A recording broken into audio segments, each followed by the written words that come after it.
Gawain natin na hindi maubos-ubos.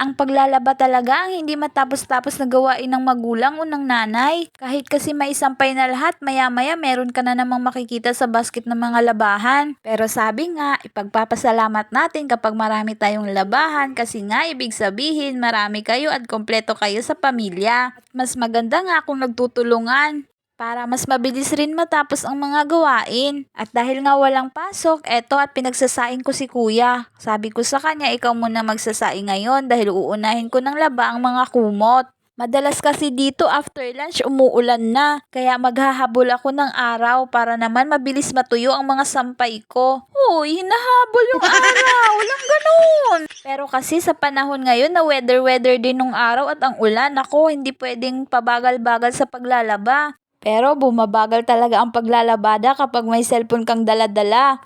Lalo na kapag maya-maya ang tingin, maya-maya ang scroll, maya-maya talaga hanggang hindi na matapos ang labahan. Pero syempre nga, kailangan natin mag-content. Ay, sana all content. Ganito talaga kapag content creator na, ay! At eto na nga, gising na si Bunso at pinapatignan na niya ang assignment kasi kahapon pa talaga yan. Sabi ko bukas mo na lang gawin dahil walang pasok. So eto na nga ang nanay, ariba.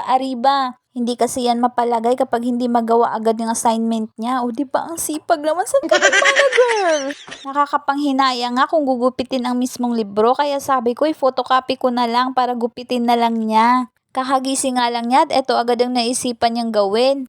Ni hindi man lang nagtanong kung anong pagkaing meron, eto agad ang binuklat niya yung libro dahil nga sa assignment.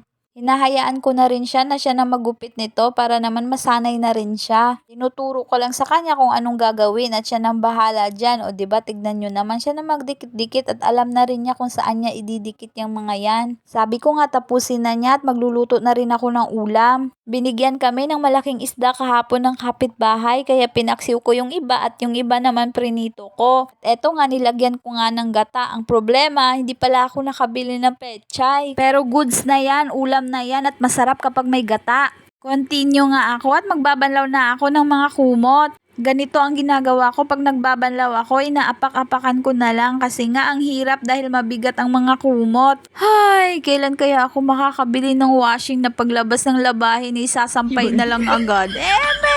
At eto na nga, instant magsasampay na ako. Syempre, fast forward na yan. Nagmamadali na rin talaga ako nito dahil tanghali na at pupunta pa ako sa clubhouse para bayaran ng monthly dues. Dahil bukas nga daw ay magkokolekta na ng basura. So hanggang dito na lang po muna. Bye-bye! Salamat po!